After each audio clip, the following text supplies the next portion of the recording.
My phone keeps ringing, every night at 3 a.m. When I answer, I hear them, my 3 best friends, walking through endless woods, their footsteps crunching through dead leaves. They've been missing for 3 years, and every time they call, they ask me the same question. Jen, where are you? We're at mile 12. Where's mile 13? But here's the thing. The Pinehurst Trail only has 12 miles.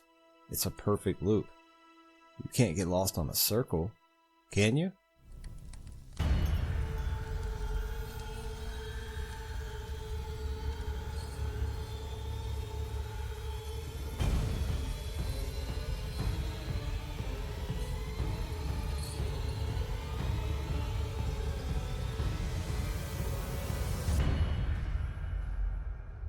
Welcome to the Haunted Horror Half-Hour horror stories that haunt your mind. They say the Pinehurst Trail is impossible to get lost on. It's a loop, after all. A perfect circle through 12 miles of old-growth forest, marked every 100 yards with reflective blazes that catch your flashlight like animal eyes in the dark. You start at the ranger station, you end at the ranger station. Simple. That's what Marcus kept saying as we loaded up his Jeep that Friday afternoon. It's literally a circle, Jen. We'd have to be complete idiots to get lost. I should have known better than to go camping with Marcus, Tyler, and Becca. Not because they weren't my friends. We'd been tight since sophomore year of college. But because Marcus had a way of tempting fate that made my skin crawl. He was the kind of guy who'd say, "What's the worst that could happen?" right before the worst possible thing happened. But it was October, the leaves were turning, and I needed to get away from my thesis for a weekend. So I threw my sleeping bag in the back of the Jeep and tried to ignore the knot in my stomach. We hit the trailhead around 4 o'clock. The ranger station was closed for the season. Budget cuts, according to the faded sign. But the trail was still maintained, supposedly. The parking lot held only one other vehicle. A rusted pickup truck that looked like it had been there since the 90s. "Guess we'll have the woods to ourselves," Tyler said, shouldering his pack. He was pre-med, built like he actually used his gym membership, and had the kind of easy confidence that came from never having anything really bad happen to him. Becca adjusted her camera. She was a film major, always documenting everything. "This light is perfect. Golden hour in October? This is going to look amazing." Marcus checked his GPS watch and grinned. 6 miles in, we hit the campsite. Set up before dark, build a fire, tell ghost stories. Tomorrow we do the back 6, and we're out by noon. Easy peasy. The trail started wide and well maintained, cutting through a tunnel of maples and oaks that had gone nuclear with fall color. Becca was right about the light. It came through the canopy in dusty amber shafts, turning everything soft and dreamlike. For the first hour, I actually relaxed. We talked about nothing important.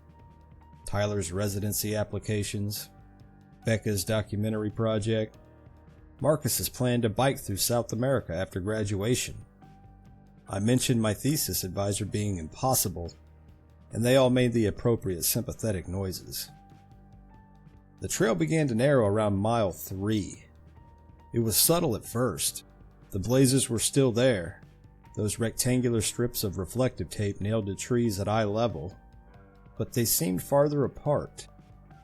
The path itself became less defined, more overgrown. Roots grabbed at our boots. The canopy thickened, stealing the golden light and replacing it with a murky green dimness. "Is it just me?" Becca said, lowering her camera. "Or did it get darker really fast?" Marcus checked his watch. "It's only 5:30. We've got at least an hour of good light left." But he was wrong. Above us, the sky was still bright, but down here on the trail, dusk had already arrived. The temperature dropped too. That sudden October cold that cuts right through your fleece. "Maybe we should pick up the pace," I suggested. Tyler nodded. "Yeah, I don't want to be setting up tents in the dark." We walked faster, our boots crunching through dead leaves. The forest had gone quiet. No birds, no squirrels rustling in the undergrowth. Just the sound of our breathing and our footsteps and the occasional crack of a branch somewhere in the trees. After another 20 minutes, Marcus stopped. "Where's the blaze?" We all turned, scanning the trees. The trail had narrowed to barely a path, and I couldn't see any reflective markers anywhere. "Maybe we missed a turn?" Becca suggested. "There are no turns," Marcus said, but his voice had lost its cocky edge. "It's a loop. One trail." Tyler pulled out his phone. No signal, not even one bar. "GPS watch?" I asked Marcus. He tapped the screen, frowned, tapped it again. "It's frozen. Just showing... Wait, that can't be right." "What?" "It says we've been walking for 6 hours." We all checked our phones. They all showed 5:47 p.m. Marcus's watch showed 10:23 p.m. and refused to respond to any inputs. "It's broken," Tyler said. "Obviously." But something about the way he said it made me think he wasn't entirely convinced. "Let's just keep going," Becca said. "We have to hit the campsite eventually. It's a circle." So we kept walking. The forest grew darker, thicker. The trees pressed in on both sides, their branches interlacing overhead like fingers. I couldn't shake the feeling that the trail was getting narrower with each step, that the woods were slowly closing around us like a fist. After what felt like hours, but was probably only 30 minutes, we found the first marker. It wasn't a blaze. Tyler saw it first, painted on a massive oak tree in what looked like dried mud or old paint. A symbol, a circle with a line through it, and radiating lines coming off the circle like crude sunbeams. "What the hell is that?" Marcus whispered. None of us had an answer. We found the second marker 50 yards later. Same symbol, same tree. Or was it the same tree? I was starting to lose track. The oaks all looked identical in the gathering dark, their trunks thick and gnarled, their roots erupting from the earth like frozen waves. "This is wrong," Becca said. She'd stopped filming. Her camera hung from her neck like a dead weight. "We should go back." "Back where?" Tyler's voice had climbed half an octave. "We have been walking for over an hour. The parking lot's got to be miles behind us." "Then we keep going forward," Marcus insisted. "The campsite has to be close, and once we're there, we can figure this out." But I noticed he kept looking over his shoulder, kept jumping at sounds that weren't there.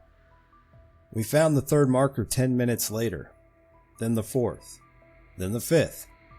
They appeared on trees flanking the trail, always that same symbol, always at the same height, watching us. "Are we going in circles?" I asked. Nobody answered. The trail had become a suggestion rather than a path. We were pushing through underbrush now, following what we hoped was the right direction. The blazes had disappeared entirely. Only those painted symbols remained, appearing with increasing frequency, multiplying like cells dividing. Then Tyler stopped so suddenly that Becca walked into his back. "Listen," he hissed. We listened. Footsteps. Behind us on the trail. The crunch, crunch, crunch of boots on leaves, maintaining a steady pace. Getting closer. "Hello?" Marcus called out. His voice sounded small in the vast darkness of the woods. "Is someone there?" The footsteps stopped. We waited, our breath fogging in the cold air, our hearts hammering. 30 seconds passed. A minute. Then the footsteps resumed, matching our rhythm exactly. "Screw this," Tyler said, and started walking faster. We all followed, practically jogging through the darkening woods.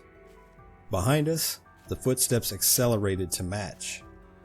Becca was crying now, silent tears streaming down her face as she stumbled over roots and rocks. Marcus had gone pale. His earlier confidence completely evaporated. I wanted to scream, but I was too focused on not falling, not twisting an ankle, not stopping. The footsteps stayed exactly the same distance behind us. We burst into a clearing so suddenly that we all nearly fell. It was the campsite, or at least a campsite. A small clearing with a fire ring made of stones, a weather-beaten picnic table, and a wooden post with more of those painted symbols. But something was wrong. There were tents, 4 of them, arranged in a circle around the fire ring. Old canvas tents, the kind that no one had used since the 70s, their fabric moldy and torn.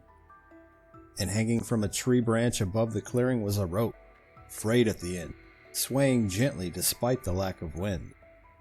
The footsteps behind us had stopped. "This isn't right," Becca whispered. "This isn't the campsite from the map."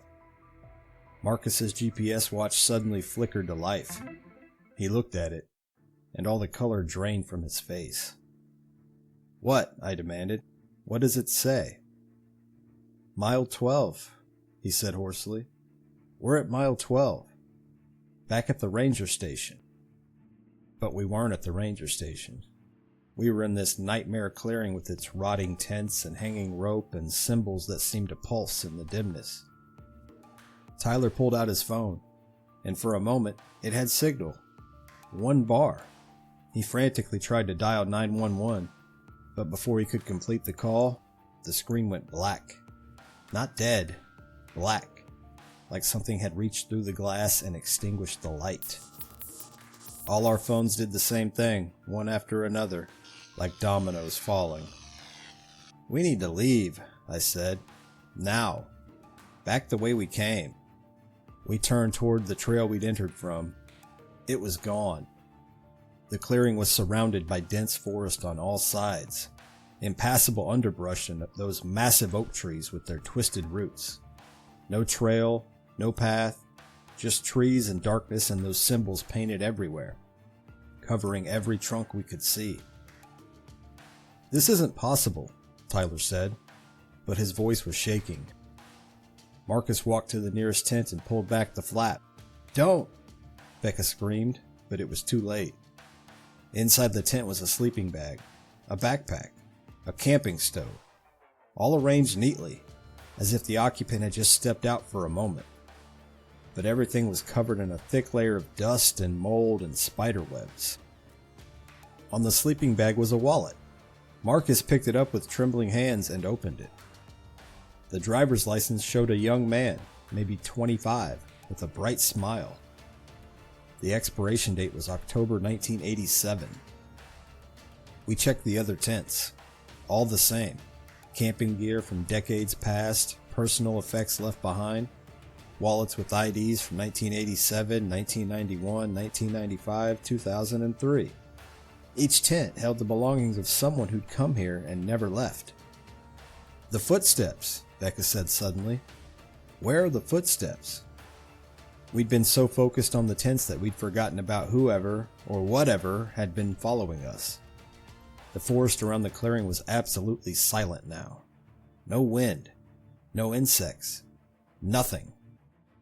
Then, from somewhere in the darkness beyond the trees, we heard it. Singing. A child's voice, high and clear, singing a song I didn't recognize. The words weren't in English, weren't in any language I knew, but the melody was wrong somehow. The intervals between notes just slightly off, making my teeth ache. The singing moved around the perimeter of the clearing, circling us. More voices joined in, creating a harmony that shouldn't have been possible, that made my head swim and my stomach turn. "The symbols," I said, grabbing Marcus's arm. "Look at the symbols."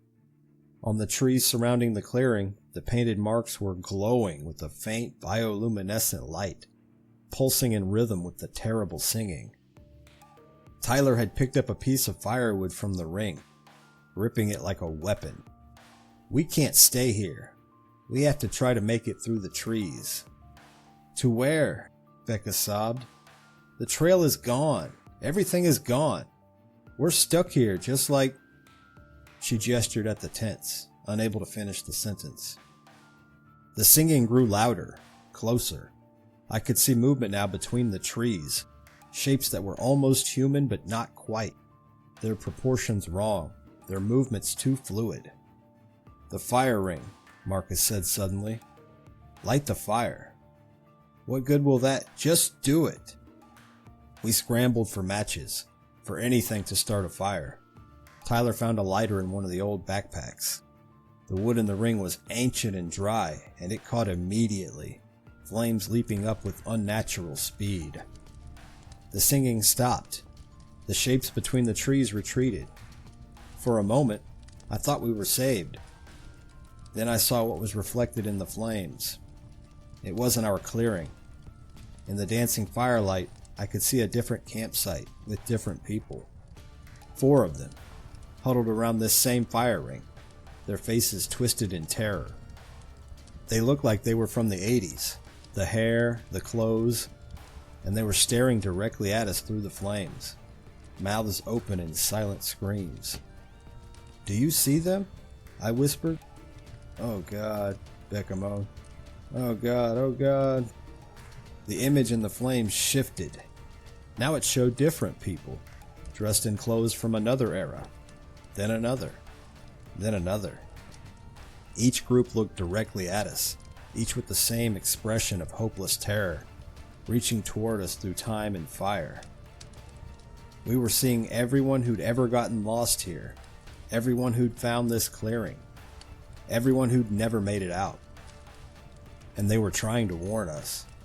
The last image the flames showed was us, the 4 of us, huddled around the fire, our faces aged and desperate, our clothes ragged. But we looked different, older, changed, like we'd been here for years. No, Marcus said. No, that can't be. The singing started again, but now it was coming from the fire itself. The flames began to change color, shifting from orange to blue to a sickly green. Run, Tyler said. Where? I screamed. There's nowhere. Run! We ran. We crashed into the forest, branches tearing at our faces and clothes, roots trying to trip us.